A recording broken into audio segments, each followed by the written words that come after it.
Man, you know what?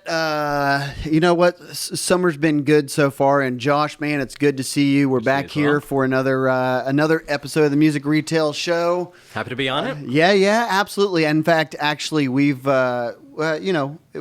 Ian and I've talked a lot about the fact that you should have been on this show a year and a half ago. Avid listener, participator.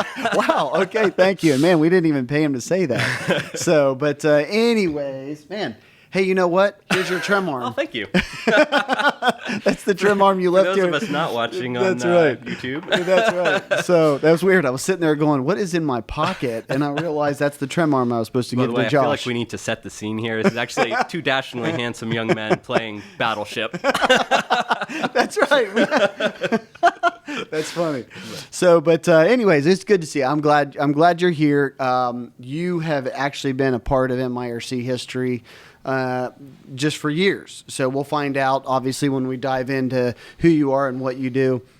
But I also do know, too, that this is a great conversation, too, because, you've been out there for a while, and there's a lot of, online retailers, they know who you are, because you've made a mark out there, okay. And you have, a reputation, and you know what? I want to jump into it. So, man, tell us, how did this start? And now, obviously, I was around when this all started, so I'll know if you're telling the truth or not. If you're embellishing on any of this or not. But please embellish a little bit. So, tell us how did you get started? Well, out of my car, as any musician starts.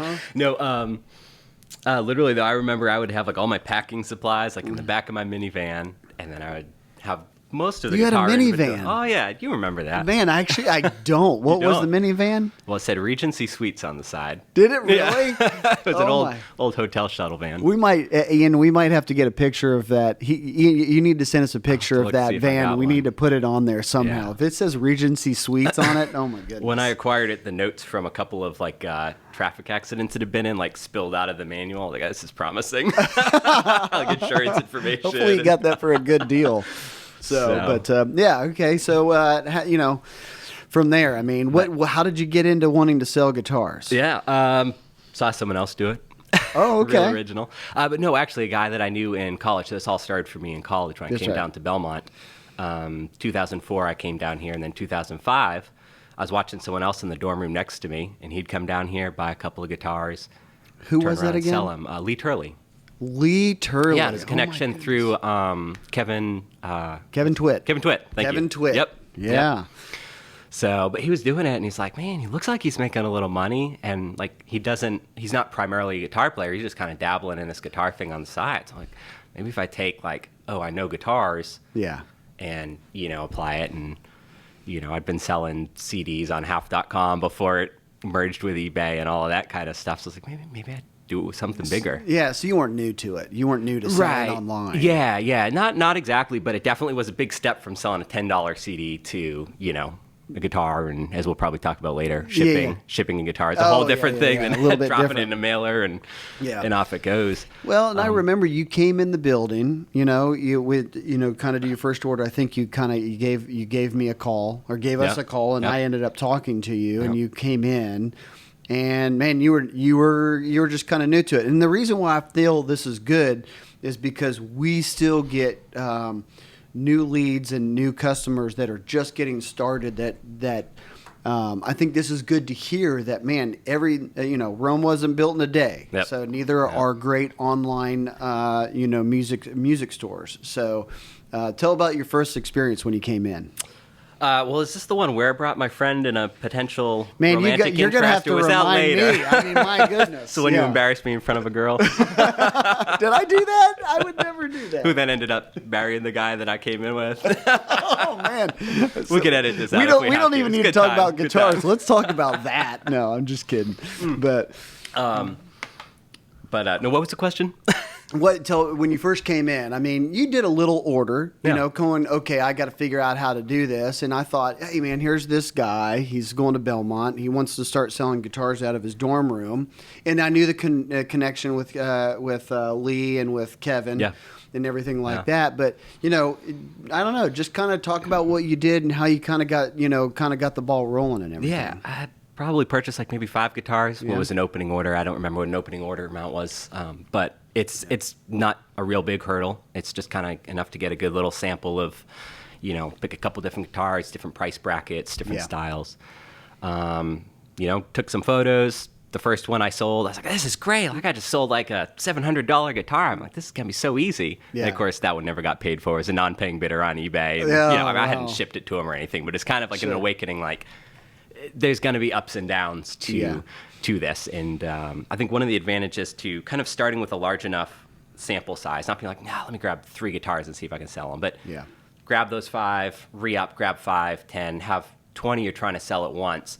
Surely a few of them are going to be a success and get you excited about it, even if a few of them are more of a headache than they feel like they were worth. Yeah. But if you have just a couple bad experiences and no good experiences, that's probably going to be the end of it for you. And I've seen a couple people that I've recommended, hey, come on, buy some stuff from MIRC, kind of supplement your income and all that. And some of them ran with it. A few of them have really run with it. And a few of them have kind of gotten discouraged right off the bat. But the more you get into it, you take the ups, and the downs, and you realize you're, way above the waterline when it all, settles down. So, but yeah, photos were important right from the start. Now because eBay was a different world back then. I mean, was. Did you start with auctions, or were you? Actually, a lot of them were auctions. Were a thing? Yeah, it was a mix. So I think I would have, because you could have I want to say like it was a hybrid thing for a while where you could have it as an auction, but maybe if somebody wanted to buy it right out the gate, they could. I think that's kind of how the landscape looked then. And so certain items I found would do better in the auction scenario. Like there was a couple of times I would sell a guitar that was a used guitar and it would go for more than the new one because people just got hyped up about it. Yeah. It was, it's a limited number of cases, but how things have changed. Certain guitars, if you knew there were going to be a lot of people looking at a particular model, you could start auctioning and you would get enough interest to drive the price up. Yeah. And if it was an item where you're more likely to only have 5 sets of eyes on something, just name a price because they're not going to compete against each other to bring the price up for you. Yeah. Eventually, eBay tried to, essentially changed it over to really encouraging to go with the buy it now, the free shipping, and kind of just become more of a standard online marketplace, which is fine. It's different than when we started. It's been so long now that I don't really remember any different almost. Yeah. But well, I mean, now at some point in time, I don't even know if you were sitting there going at the very beginning going, hey, you know what? I want to do this to supplement some income. I'm in college. Yeah. At what point in time did you go, all right, I think I'm doing this. This is my job. I'm building this business. There had to be a little aha point in there somewhere that you made that decision. Yeah. So initially it was just, make some cash to spend on gear. Yeah. And then I remember the sophomore year, after my freshman year of college, I went home for the summer. Okay. And I worked for my dad doing construction, and they did 10-hour days. And then I was actually selling guitars from you guys in the evenings. You'd ship them up to me. That's right. Oh, my goodness. Right. A lot of this is coming back. Working with you guys for maybe 6 months or so at that point. And I'd work doing this construction thing for my dad, and then I'd come home, take pictures of guitars. I'm like, one of these is way easier than the other. And I'm not into this waking up at 5 in the morning for a 10-hour day. That's right. Working for you just helped me make up my mind. But it did, really. I enjoyed the retail. I enjoyed the entrepreneurial aspect and kind of problem solving along the way. Where am I going to source my shipping materials? Where am I going to, and all of these things. And you guys obviously helped out a lot, with that, and were a great resource. Honestly, that summer I was like, this is like, as far as a job goes, this is a dream job. Yeah. And the hours were flexible, which was great when I was in college. It was great when I graduated. And I was playing music. I might be gone for a couple of weeks at a time. Yeah. And I would just have to put the online stores on vacation. I could still maybe answer questions if somebody really wanted something. I could say, hey, it's yours, but I won't be around to ship it, until X date or whatever. And then it was great too if I was playing nights in town, for weeks where I was in town. It's like you got a lot of time to kill as a musician before your 6 o'clock or your 10 o'clock gig starts. Yes. I think it actually helped me kind of maintain a healthy lifestyle through that period of just playing in bars, at night, because I wasn't just finding a whole bunch of nonsense to fill my time with during the day. I was like, wake up, get working. So So, yeah, when I graduated, I realized, hey, this is great. I'm going to supplement the income that I'm making as a musician. It also really allowed me to not just have to take every gig that came my way. I could be selective because I wasn't dependent on playing for my entire income. Yeah, So sure. I could choose the ones that made sense and maybe would potentially further my career without just getting bogged down and I got to play 2 4-hour shifts every night downtown on Broadway. Yeah. So, yeah. Yeah, That's when it started becoming a bigger thing for me. A bigger probably. thing, but I mean, you obviously, I mean, even within 3 or 4 years, though, I mean, you got to the point where you were turning a substantial amount of guitars per month. Yeah. So, I probably around 2011, I pretty much just stopped doing music on the road altogether for a period of time. Just focused on the retail. I ended up going back on the road a little bit, maybe 2012, 2013. But again, just selectively as I wanted to, as it was with friends who were also playing in the same band, and it was a fun opportunity and that kind of a thing. And again, it gave me kind of the leverage to take the ones I wanted to take and pass on stuff that, didn't sound appealing to me anymore. Yeah. So it was full-time pretty much for me. And then I'm just going to guess maybe around 2015, I really started focusing on another venture, which was audio rentals, which I'd been doing on the side.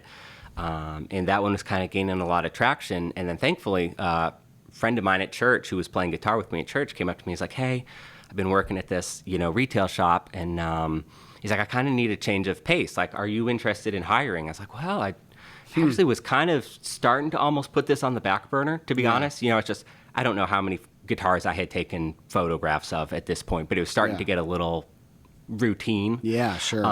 And I was like, man, this could become something a lot bigger. It's like, I know the potential is there. I know the inventory's there. Half of it's sitting at my house unphotographed. Which we'll talk about that too. The potential exists. And so I brought him on board, set him up with a photo studio at his house. And he started cranking out photos for me and doing a lot of what to me had begun to feel more like busy work, over the course of doing it for 10 years up to that point. Yeah. Which in hindsight, that's something I probably could have done a lot sooner.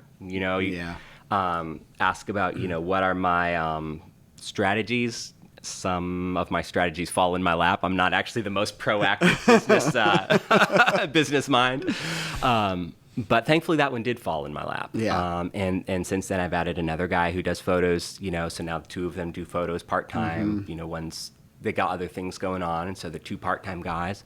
And now I've got 1 full-time guy who cranks out a lot of the setups and stuff like that for me. Right. Also supplements some Great photos. Guy, Josh. Yeah, he's incredible. So there's 2 Joshes working at my place. So. That's right. That's right. Well, and let's go back though a little bit though. But you obviously saw, and this is part of what I'm hoping will be kind of the theme of what we're talking about is what the strategy that you were like, okay, if I'm going to this is my gig, this is what I'm doing, I'm going to build this business.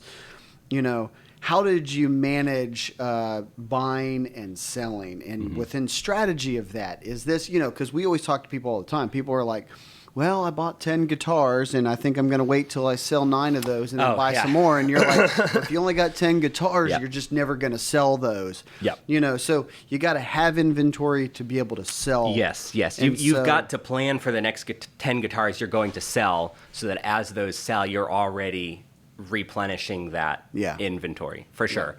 So I want to say like through college, maybe I was doing like 20 guitars. I had to like loft my bunk bed, and I feel so bad for my roommate in hindsight. I had, like guitars stacked. It was like the room looked like a mess. My van smelled like old newspaper. Because funny story, a little bit off track, but I used to grab newspaper to pack these guitars up with, and I'd go to a recycling center that was north of town. Well, I got in there one day, and they're like, all right, sure, go grab some stuff. Yeah. Well, I didn't realize I was like 20 minutes before they closed. I literally got locked in. Did you really? Yeah. So I drive back up to the gate, and then I can't get out. There's nobody at the little guard shack. There's barbed wire. That's great. You have to call somebody to get out? There's no number to call. So thankfully, at the time, there was a police precinct right nearby. Yeah. I waited till a patrol car drives in. I flag the guys down, and they come over. They come over, and they're like, "Is there a number to call?" I'm like, I don't see anything.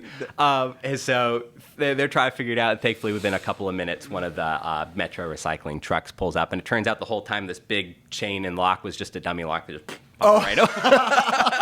Well, like if I got to spend the night in here, I got homework to do, you know? Yeah. You're like, hey, I've learned more than one lesson. But yeah, so my minivan smelled like, soggy newspaper. Soggy newspaper all the time. It's glamorous. Well, I mean, but that was just kind of part of it. I mean, you had to piece things together at the beginning. So, but it was interesting. You were talking about 10 guitars. You even be setting up the next 10 guitars. Does that equation work out across the board? So if you're selling 40, 50 guitars a month, you're constantly going, I need to be setting up the next 50. You do have to plan for what you're going to sell. And I remember Joe, one of your dealers, when I ran into him one day here, he mentioned, he's like, hey, I've kind of found this metric that if I got 50 listings online and I keep that number at 50, it seems like I sell about 25 a month. Yeah. And I started watching. And sure enough, that's a really good average. Yeah. I think right now with online retail being as hot as it is, it's actually a little higher. You can probably turn 60 to 70% of your inventory. Yeah. But the key with it is if you got 50 guitars and you want to sell 25, well, once you sell those 25, you're down to 25 guitars left unless you've continued to replenish the inventory. That's right. So, for example, jumping forward, we had a killer month in April, and I'm sure we'll talk about that. A lot of shopping went to online retail, and we were very blessed by that being primarily an online shop. But at the end of April, we were really down on our available inventory. So May didn't look like April did. Yeah. And part of that was just because we sold through a lot of stuff and we didn't replenish it quickly enough. We just didn't have the means to, Yeah. But anyway, you got to maintain that level of if your goal is to have 25 guitars in stock so that you're probably going to sell 12, 13, make sure that at the same pace you start selling through stuff that you're replenishing it. Because as soon as you only have, 12 listings left, you're going to get real discouraged because there's not a lot of activity. Yeah. Supply chain, people might not think that supply chain, is a big fancy word for big, huge companies, but the same concepts are still true. I mean, even for a company of your size, which I would consider a very healthy sized, small business. Relatively easy to manage, thankfully. Yeah, that's right. But supply chain is still an issue. You have to pay attention to it. And that's something that with MIRC we're constantly doing, and we'd love to have more conversations in future episodes about supply chain. But what you're saying here is a concept that is universally true across everybody. If you want to sell so many guitars, you have to keep so many in stock. It cannot be I have 30 guitars, I'll sell some and hope. It's like, no, you have to do whatever you can to keep a certain amount in stock so you are always selling a certain number. So you've found this to be true. Yeah, and a lot of your better margins don't lie in the just-in-time model either, right? Which is, I sold, 5 guitars, so I'm just going to order 5 more. A lot of your better margins lie in planning ahead and seeing an opportunity, a manufacturer or a wholesaler offers, maybe a bulk of inventory at a discount. Yeah. You need to bite into that. Yeah. Now you're wading into deep waters. There's been times, there have been times that we've bought, when there's a lot of stuff on Cordoba, we bought, maybe 15 of a single model, and it might have taken a year to sell through. But when I look back at the numbers that those particular guitars or that particular brand generated over the year, even if it felt slow, because a lot of it was sitting in a corner, for a time as we'd sell through them one by one. That's right. That product had my best margins for the year. And when I looked at it as a percentage, through however many pieces of that brand we purchased, when the opportunity was right, it was a huge chunk of our yearly revenue. And would a lot of that, though, happen because, man, you might have bought, and trust me, I know you've bought more than 15 of some models before. You've bought, 20, maybe 25. Yeah. If you see, when the opportunity's right. You're looking down the road going, okay, this is something I'm going to invest in. But, sometimes those models, those manufacturers might go, hey, they'll raise the prices of them. Yeah. They'll go up, which means the sale prices will go up. But yet you bought them on a bulk discount back here, which means that now as you're selling them down the road, your margins are also increasing there too, which also helps out. Yeah, exactly. So if you're buying what's available at the minute you need that next 5 guitars, your selection might be a little more limited.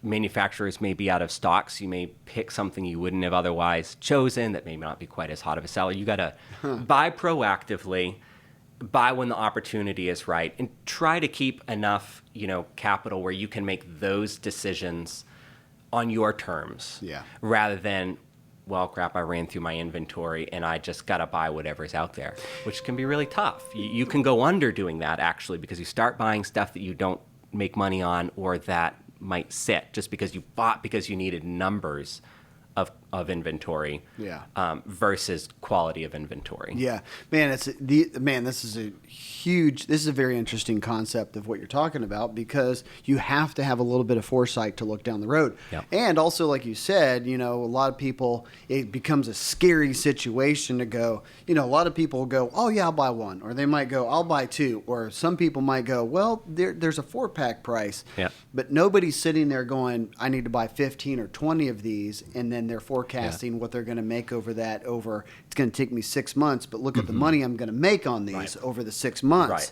That's a scarier concept to a lot of people. Yeah. So are you just fearless? Stupid. No, but I mean, I've been doing it long enough, and tried it small at first. Like at first would have been, okay, I remember specifically a 4-pack of Epiphone G400s. Yeah, oh, wow. Now, we don't advise this to any other dealers, but those sat in my van in a parking garage. Wrapped in climate-controlled storage. Yeah. Because I didn't have room for them in my dorm room at the time, right? Yeah. But I made money on them because I bought them at the right price. Yeah. And I know more than I did now. For anyone watching, we do not store our inventory that way any longer. This is a commercial for Guitars to Be Played. We do not store properly humidity and climate controlled. That's exactly right. But still, that's something that has to be a part of. If you're an online retailer, and it's even interesting if you go back and you look at the ideas of Shopify and how they're trying to capitalize on everything that's going on right now. Supply chain is just a big deal. So you have to be willing to take some risks, but yet you also have to be kind of calculated. You have to be able to work in the moment, but yet be able to see a little bit of down the road.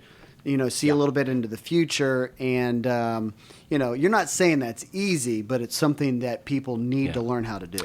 And there are things you can do to narrow down your field of what's going to be successful product.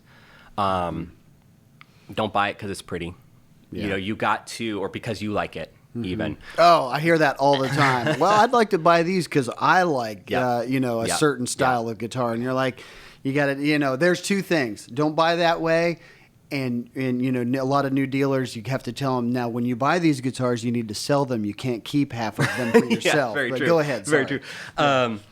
And so one of the big things I did right from the beginning, it was a service called Terapeak at the time. It's now actually included with an eBay store subscription, right? Okay. So now it's free to everybody. But before you had to subscribe to it, so a lot of people didn't want to pay the $300 a year that it cost, or it was $29.90 a month, I think, if you did the monthly. But it allowed you, I think at the time you could see 3 months or 6 months of sales history on eBay. Yeah. And the magic to it was you could see what something actually sold for, rather than, it sold and it looks like it sold for $350. You would actually see the true price if somebody had accepted an offer or something like that. And so the two pieces of data that I would be looking at, I'm looking at Terapeak, or just history of, sales. Primarily was eBay, of course, at the beginning, because there was no Reverb. So let's just narrow it down to eBay at the beginning.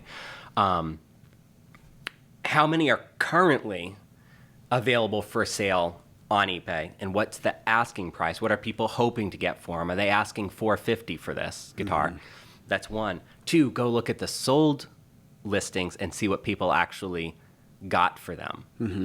Because it may be that everybody, in order to make it sell, you may actually have to take $300 for the guitar. It may look great at $450. Maybe you bought it for $200, $250, and you're like, I can sell this for $450. It's gonna be amazing. But are people actually succeeding in selling them for $450? And that's where looking at actual sales history will tell you what do people actually have to accept to get this off the books.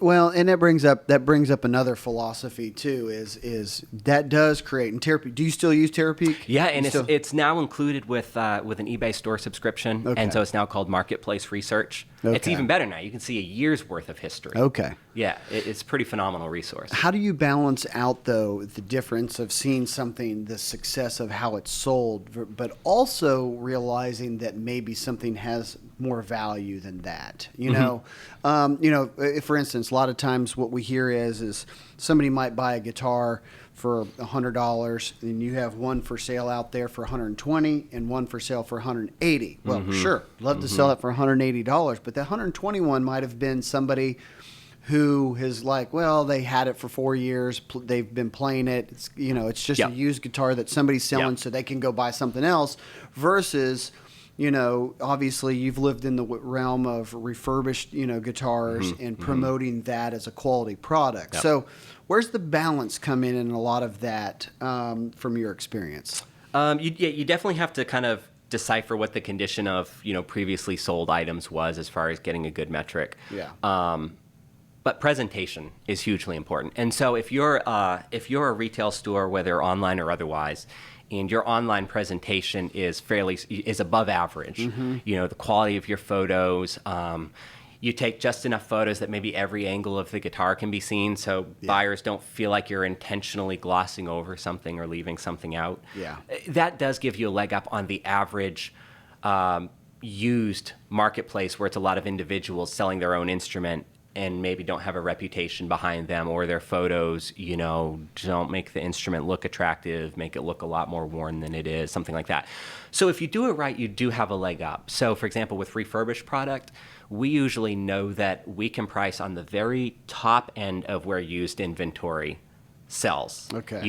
And definitely the top tier, if not more. With a good success rate. Because it's unplayed. Yeah. So it may be, from the buyer's perspective, it may be a used guitar, but it's a used mint guitar.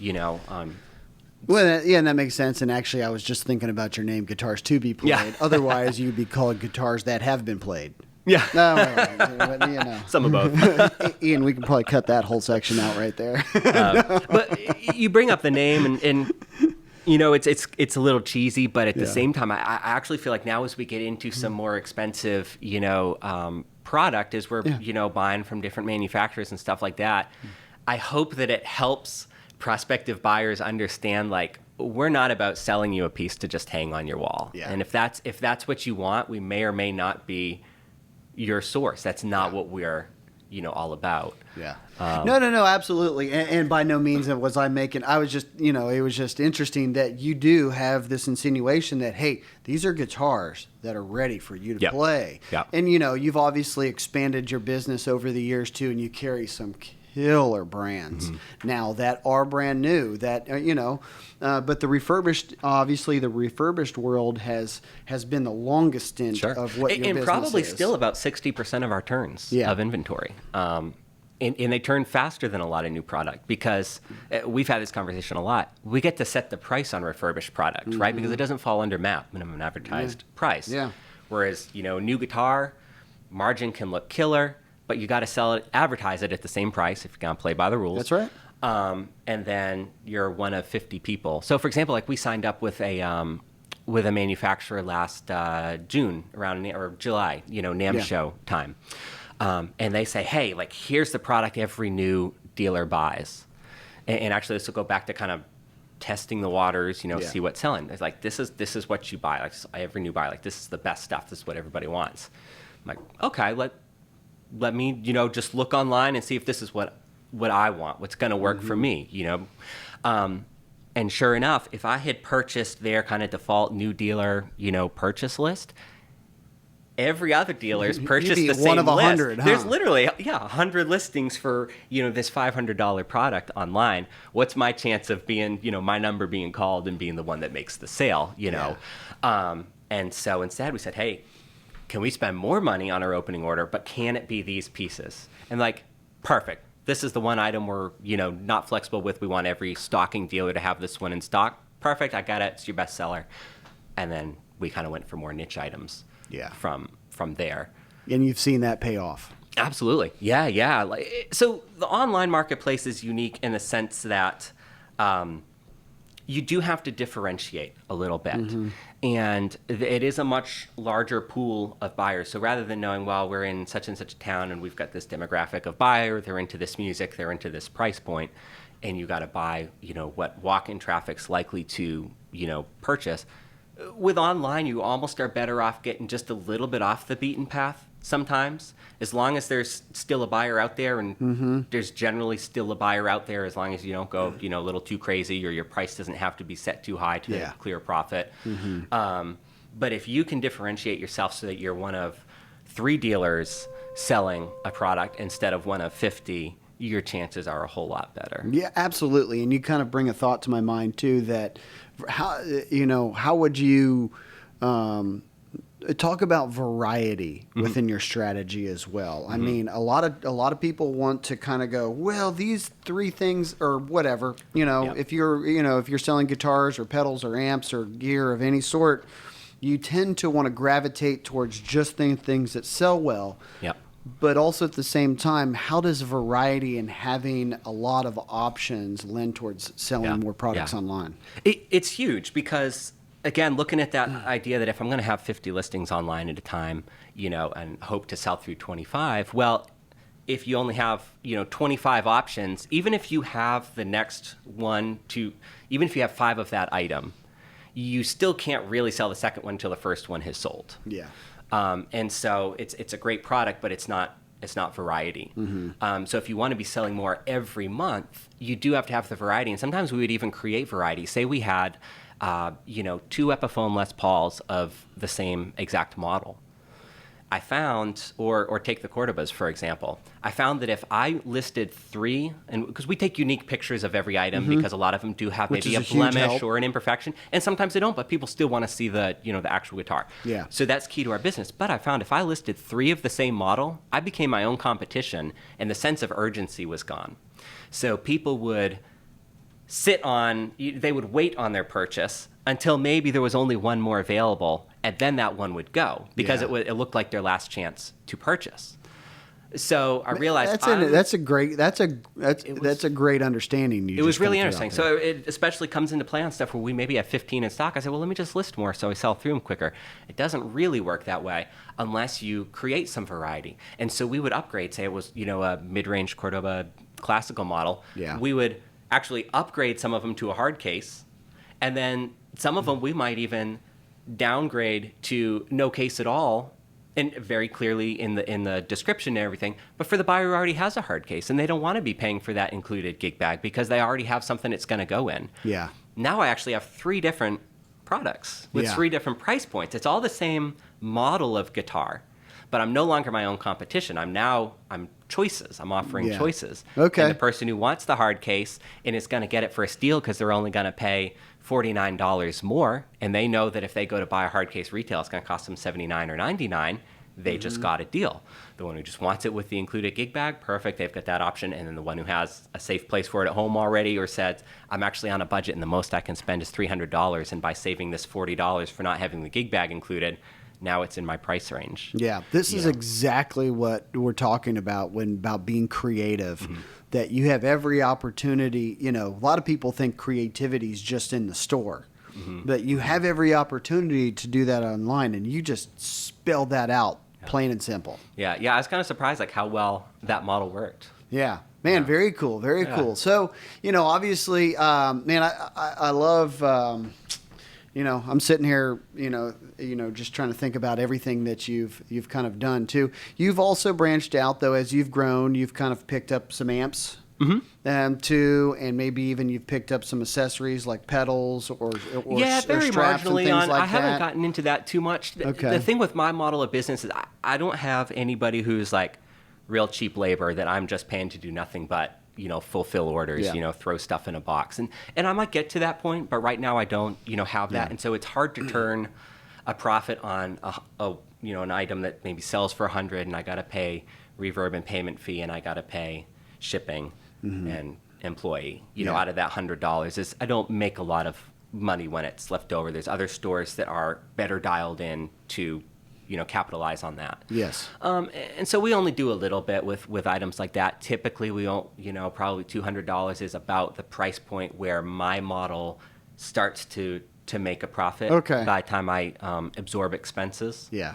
And so, but yeah, we've done some stuff with amps and there's a lot of promise there. I'm better at selling guitars because it's what I've done. Yes. And so thankfully the other Josh is a lot more knowledgeable on amplifiers and coming up with a description. A lot Great of times guitar player too. Yeah. I mean, it's kind of fantastic all around. It's a great guy to have. So it worked out. Josh, if you're listening. That's right. Actually, this will be, he has to listen to this now. It's part of his job. My wife also said she's listening, so I should probably give her a shout out. Hey, babe.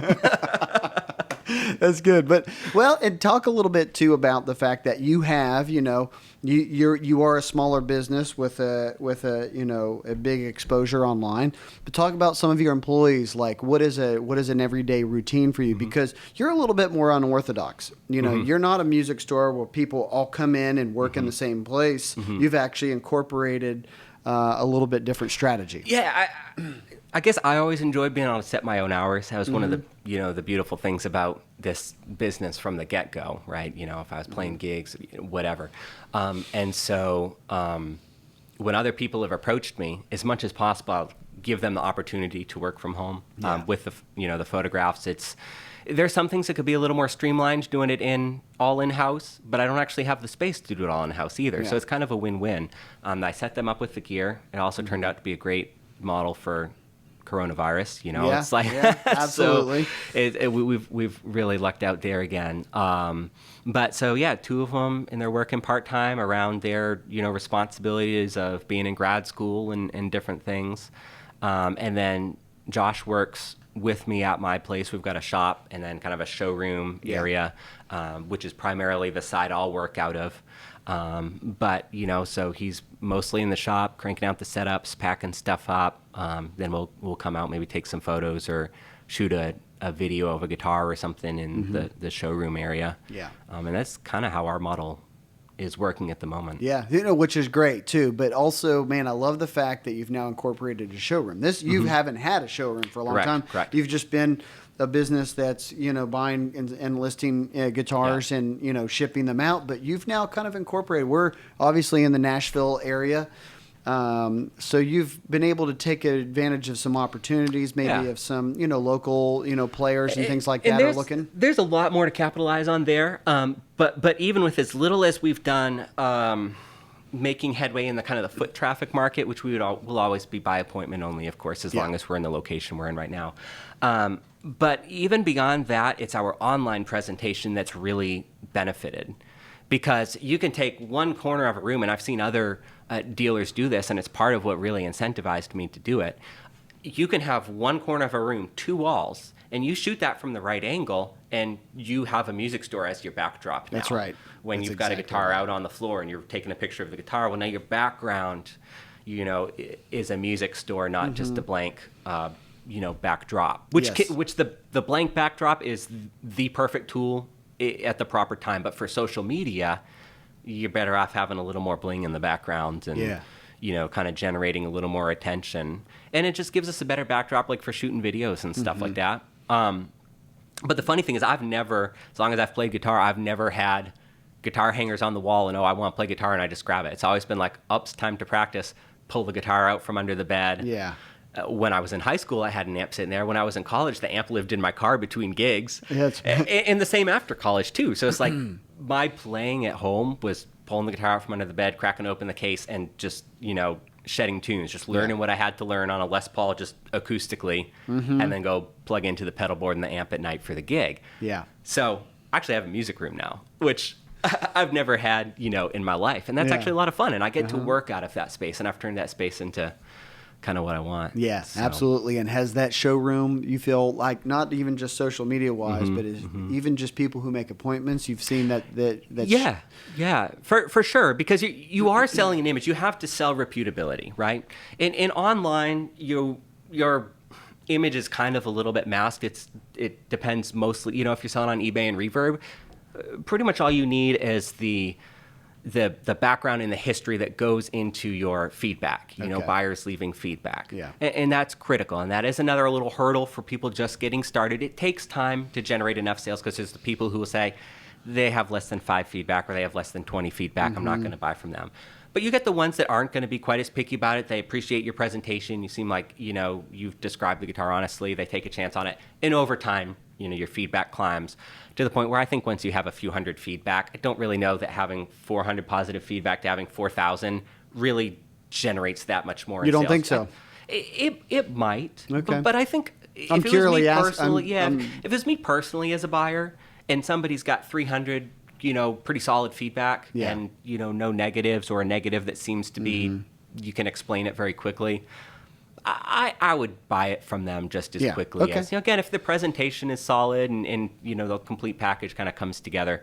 But if you start branching out and you're trying to make sales of just people calling in on the phone, your image isn't quite as backed up now by just having feedback on eBay and just having feedback on Reverb. Yeah. And I think people vet a lot of retailers now by Instagram.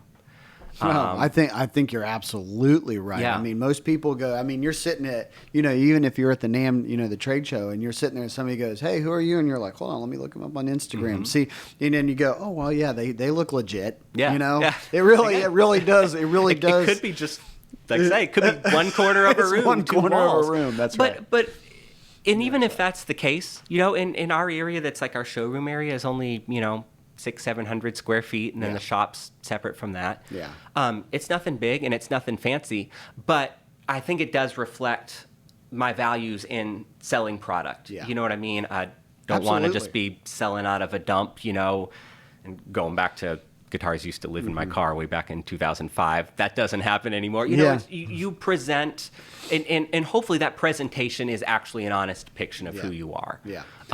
But when it is, I think that the whole package comes together in what the buyer perceives. And so when we get people who call us, they've probably looked on our Instagram and they know we're legitimate based on the way we've presented things or explained product. They can see that we have hands-on experience with it, and that's huge too. That we have a personal connection with the product that might cause them to purchase from us instead of a big box store that has the manufacturer's write-up. Yeah. Instead. Well, yeah, that makes a lot. And so something that I feel like you really place value on are, is your listings, but specifically your pictures. Yes. I feel like just from personal experience with working with you that there are a lot of people put effort into pictures. There's no doubt. And a lot of people take great pictures. But that has been something that you've been working on fine-tuning for a long time. Maybe just kind of talk about that for a second. Yeah, in 2005, you could take pictures of the guitar on a carpet and take them from a couple different angles, and you were already ahead of the game. Like, that was already better than average. If you got the right angles and, you make the guitar look sexy and all that, it's like you were already ahead. Now that you're behind the curve, if that's what you're doing, unfortunately. Yeah. Thankfully, professional photography equipment and lighting and stuff, it seems like an investment up front, but it's a one-time investment that lasts quite a number of years. Yeah. I don't know. We've had one camera go bad after a certain number of shots. Eventually the sensor goes bad or the shutter goes bad and different things like that, right? But it's when you average it out over the number of guitars you sell, that investment in the photography equipment is well worthwhile. Yeah. It actually makes the product more valuable. So it definitely pays for itself, plus it increases the number of turns you make on your inventory. That's right. Frequency you can sell it, et cetera. So, but that is a big thing that we've honed in on. Our process could probably still use some streamlining, and we're constantly working on how can we streamline without losing the quality. Because again, our branding is very important to us. We want consistency. We don't want the photos of one guitar to look completely different from the photos of another guitar. So with the work from home model that a couple of my photographers, have, we have them shoot on a plain white backdrop because they can match each other's results. They're not dependent on one cool wall that we have in the showroom, that. And I'm looking at your Instagram page here too. And some of the ones you have ones with have the wood floor, background. Some of them. So those ones we're shooting. Background. Those ones we're shooting at my place, and we're trying to start to pinpoint it to like these color of guitars work better against this background. And these you can tell you're putting thought into against. that. Yeah, that's exactly right. And then you have some that were against a white wall, and then some of them you just have white basically white everything's out on the back. whited out. Whited out in the background. So. And you feel like, a little bit of variety in your photo taking is lending towards you standing out? Yeah. And as much as there's variety, there's also consistency, if you look, like you'll find basically the same shots of each guitar. So if we're selling a guitar that's used and has blemishes, it'll still have about 8 standard angles that we take of every guitar, and plus whatever the specific imperfections are, and or whatever might be just kind of just a cool shot that really that instrument lends itself to, you know. Yes. So our investment in photography on every instrument it's a little daunting, and there may be, you know, dealers who can find a way to do this quicker. But when I look at it, I say, well, if we're spending an extra hour on an instrument to get good photos, have them, you know, edited and processed the way that we want them, and you calculate that as, you know, what that employee cost you for an hour, and then what you need to make more on the guitar. On an expensive guitar, it can be like, that's 2% of what the guitar is going to sell for. On a lesser expensive guitar, it can be closer to 5 to 10%. Okay. Right? So it's a bigger cost to stomach on a lesser priced guitar. But if your guitar is now worth $20 more because you have the best photos, it pays for itself. And it, you know, promotes your branding. And one thing I've wanted to do is, as we sell refurbished guitars, it's a great product, but we want to make sure that clients understand it's a great product. We also want to make sure manufacturers understand we're selling a great product and we're listing well, because for as many years as we sold only used and refurbished inventory, I was really intimidated to contact manufacturers, say, hey, like, could we be a dealer? Like, yeah, we're really just online. This is who we are. But they had the opportunity to vet us, Yes. you know, and look and say, well, hey, if they're advertising a guitar that they're selling for $500 and this is the care they put into it, we trust them to promote our brand image on a $2,500 boutique guitar, because if that $2,500 guitar gets the same presentation that the $500 guitar one is getting, and surely it will, then that's helping us. Yes. You know, as the manufacturer, that's putting our image out there. It's putting our image out there in a way that, you know, that they want. It's interesting. You just said that if your photos are to a good enough quality that it could increase the value of the guitar. Yeah. That's something that people need to think about and contemplate. That's important, because the natural reaction is to go back to, well, what is this actually selling online? And they think, well, if my photos are better, maybe it'll sell quicker, but it's still only valued at what it looks like it. But you're saying, no, you can increase the value of a guitar if the effort's put in. It goes towards both of those, you know, attributes. You can sell it quicker, because more buyers, like, I'm a very, you know, picky OCD person. So if I'm going to purchase, like, I want to know that there's no stone left unturned in what the buyer is telling me they're selling me. Yeah. Some buyers aren't that, and so hopefully our presentation can appeal to all buyers, and hopefully we're covering all our bases. You know, there's other sellers that, you know, especially if it's just a used guitar, just to, you know, somebody selling their own personal inventory, maybe 40% of buyers are comfortable purchasing from them, and 60% feel a little bit unsure. Well, now you've narrowed down to only 40% of buyers, so yes, it's probably going to be a slower turn. Okay. But absolutely, as far as increasing value, like I said, we can price our refurbished inventory right at the top end of the used market, because a lot of it's because of presentation. You know, we're not overselling. We're actually selling very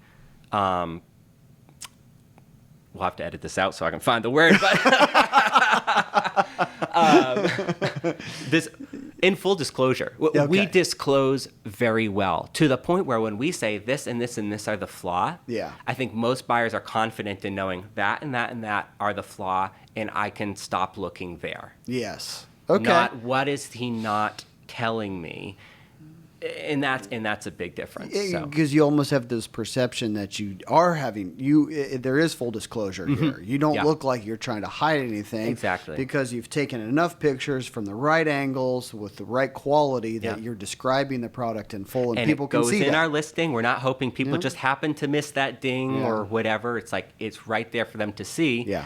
And then we can feel confident once we've, you know, completely scoured the guitar and taken these individual photos, we can feel confident saying, aside from what we've described, this guitar is in mint condition, and we can leave it there. And customer service-wise, obviously taking care of people, but even on the front end of the sale, I mean, if you're living in the online world, of course, you've come across lowballers. I mean, do you use your listings and pictures and presentation of going, yeah, I'm sorry, the product I'm selling, this guitar is worth the dollars we're asking? Yeah, generally speaking, and we have enough track history to kind of know, like, if there's a good chance we need to put a little wiggle room on a product or not. As far as pricing, we may. You never want to start the price on something too low and everything starts selling within 2 days. Like, that's great, that's exciting, but you also realize you left something on the table. Yeah. So you find that balance. But yeah, I mean, we know the value in what we're selling. We know as a player that if we received the guitar, that it actually has that value.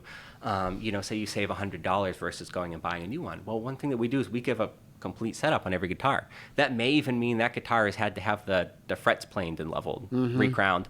You go to a shop and you get a setup and a fret level and recrown, $120. Yeah. Because those are two services. The setup's one and the fret level is always a secondary fee.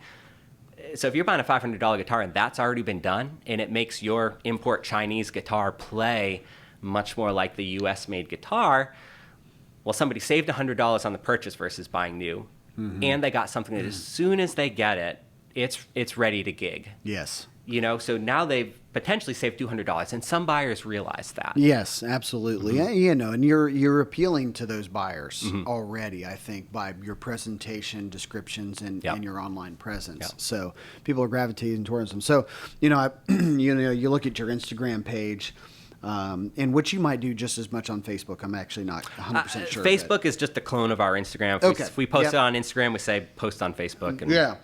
And you carry a lot of great brands. And so I don't know if you want to talk about any of those brands, but I know some of them have done really well for you. So yeah. By the way, Jack with Fano says hi. Oh, hey, Jack. So we love Jack. MIRC has a history with Jack, so we've always... it's always nice to see him. So, but he's taking very good care of you. Absolutely, yeah. So what have the two of you been doing together? So.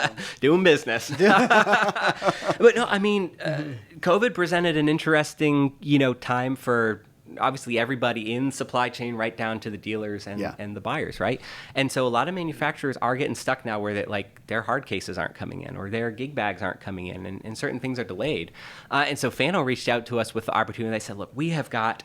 They call it whitewood, but this, these bodies next, they're already routed, they're ready to be built out, but they're routed in a certain way. So like, say we build out this model, we would only be able to build it with, a Tone Pros and, Tune-O-Matic and a stop bar, tailpiece, whatever. It's like, that's the way the body is routed to go.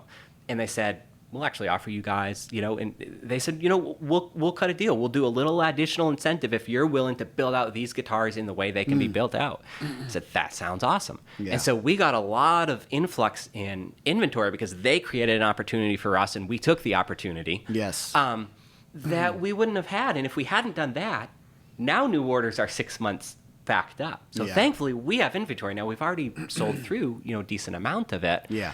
But had we not capitalized on that opportunity, we'd be sitting really low on inventory from this particular brand and then waiting 6 more months before we even had it. Yeah. So thanks, Jack. Yeah, that's exactly right. And Fano's been a good brand for you. Absolutely. You picked them up, maybe 2 years ago? Yeah. And I feel like, hey, it's kind of worth saying that you and Jack learned about them here. From here at Absolutely. MIRC. Fano came in the building during one of our, the NAMM, we had an in-house deal going on. And I was actually slow to jump on the train. I think I waited about a year. And part of it was... Did you really? Yeah, I think, again, part of it was kind of like intimidation, Not that they put this intimidation on me, okay? Yeah. But I'm like, I sell used inventory. Can you do it? I do. Yeah. Like, and what's a manufacturer going to think about, selling to just an online-only detailer? Or retailer. Obviously, the online segment has grown so much, and it actually turns out a lot of brands are very friendly to the idea. Oh, absolutely. Absolutely. Well, the world has just changed a little bit, and it's create more opportunity. Yeah. And I think manufacturers to some degree, maybe not the biggest ones, but some of the, mid-level and smaller manufacturers that are creating great product are looking for great opportunities to deal with retailers exactly like you. Yeah. And one thing, like, especially approaching different, manufacturers last year at NAMM, some of them are still like, you know what, no, we're just brick and mortar. Like if you don't do a, physical storefront, that doesn't work for us. Like this is our model. Now I get that and I respect that for certain. The tough thing that can do is that there's plenty of people that are 800 miles away from the closest store, and they'll never get to interact with that product beyond what they can get in screen time. Sure. And so as an online-only retailer, keep saying we're a detailer. We're into the retailer with the details. You actually are a detailer. So, but again, presentation. And one thing that Fano's been really helped us out with is when we post stuff online, they repost it on their Instagram. And so we get exposure from them.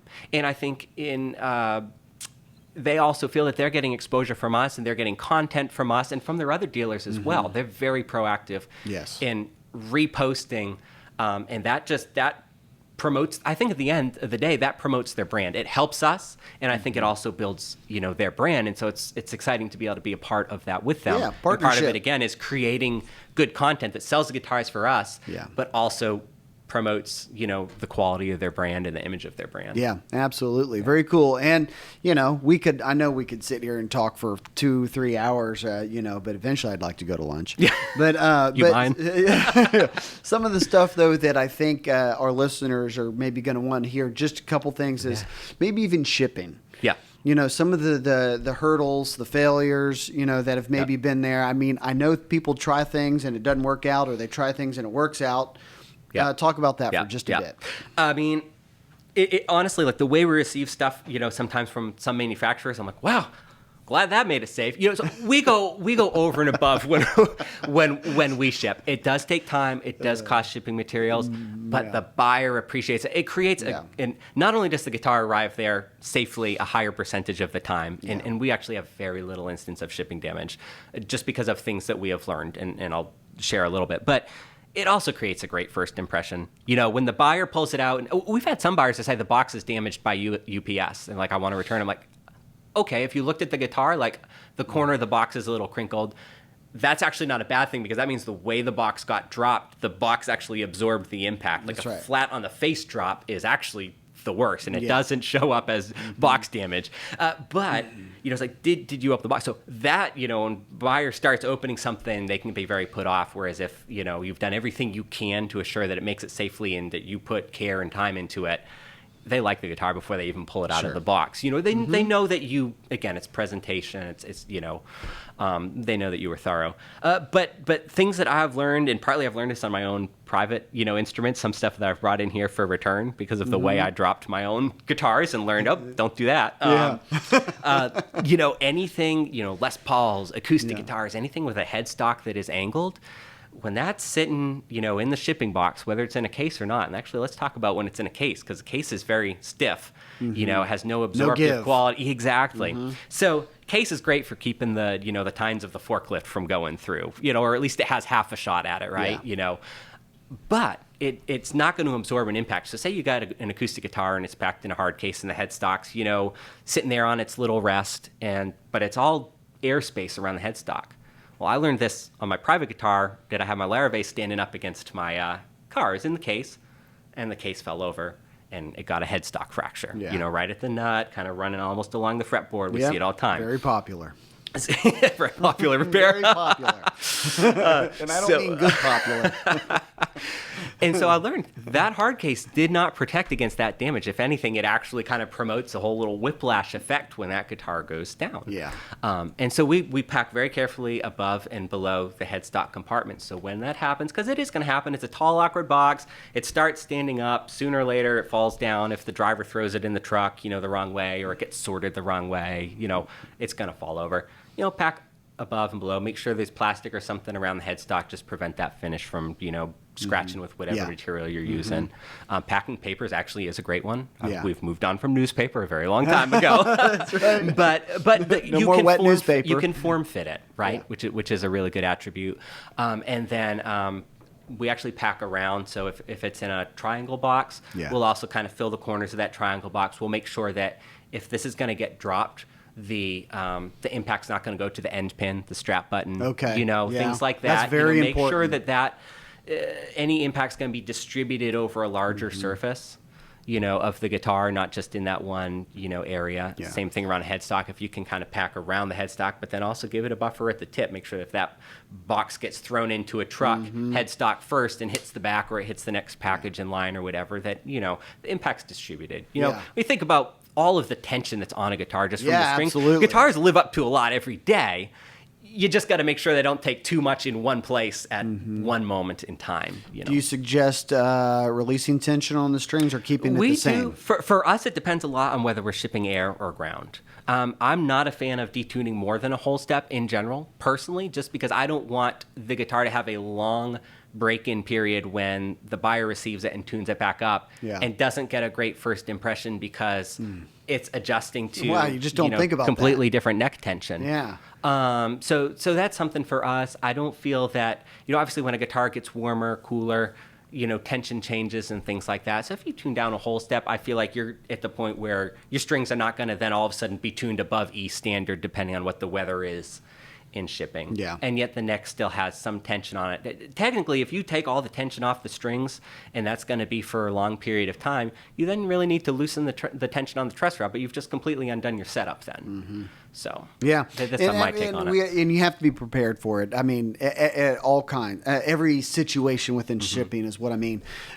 We had a video, one of our customers literally sat in their music store, and the shipping company, which we won't say names, the shipping company literally pulled up to the front of their store. The door got open, the guy went inside, and literally you just saw the boxes going, and I mean, hitting the ground. I mean, out of the back of the shipping truck, hitting the ground, and then the next one.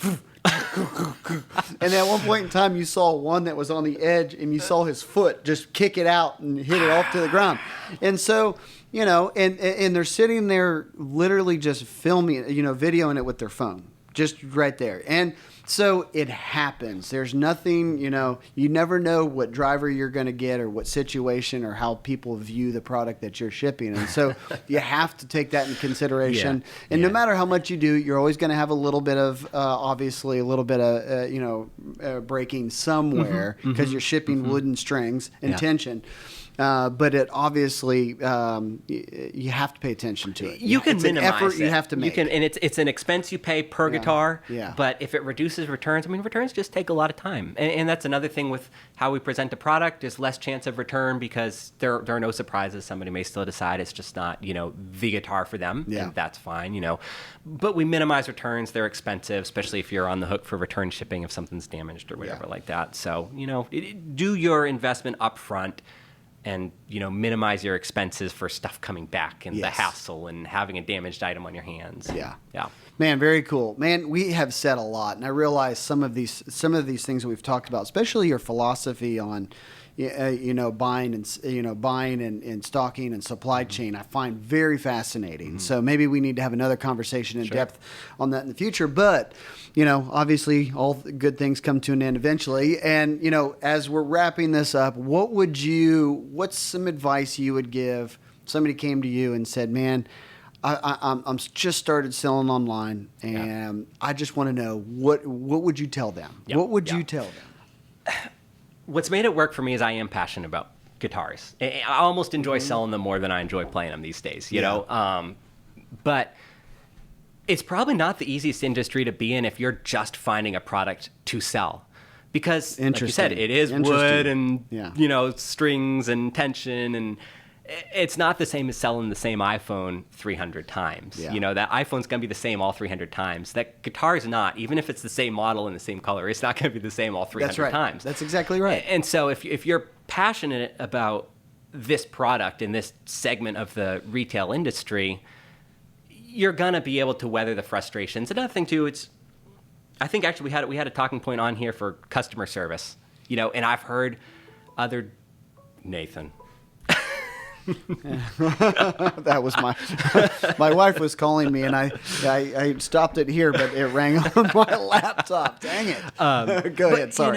It's another advantage to having a large enough sample size again is you get the bad experience, and it doesn't just completely put you out of the game. You got to understand that you take a couple of hits, you get a couple unreasonable customers, that you you know you're in the right, Yeah. but you just have to take the hit anyway. Yeah. And the more product we turn, the easier it is to not take those personally, because I realize it's just a drop in the bucket.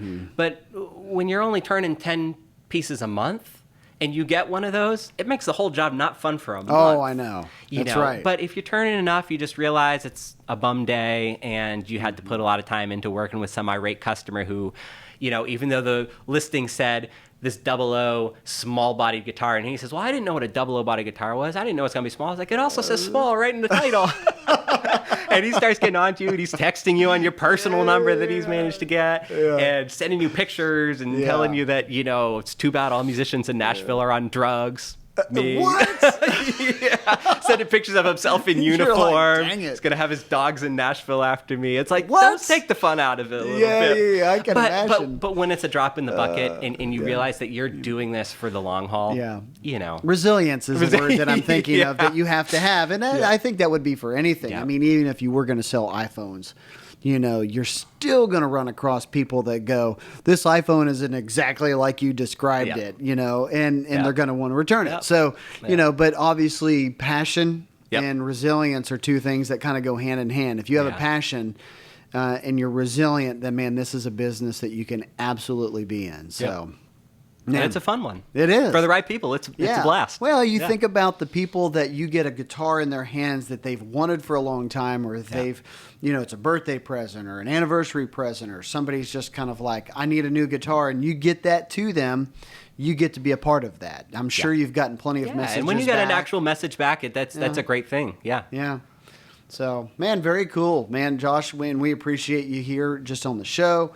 We appreciate you with MIRC. Yeah, well, thank you, Nathan. I It's been think 15 years we've been working together on and off now. I was going to say 15. It was 2005 when you first walked in here. In the spring. So like 15 years and 6 months. I know, man. My goodness. But who's counting? Yeah, but I guess you are. No. But no, it's just great. You have a great business. Yeah, thank you. And we appreciate working with you. Same. And, man, I like I said, we've wanted to get you in here and kind of bounce some things off of you, because I do know, like I said before, there are people out there that are doing this that go, what the guitars to be played. What is he doing? And I know that, and we want to share that. So, and thank you for sharing that. Thank you. But wait, man, were the cameras on? that's right. I feel this is what we do every day, every time I come exactly in. But right. We don't get any work done around here, actually. So, but man, obviously this, we appreciate it, and it's musicretailshow.com.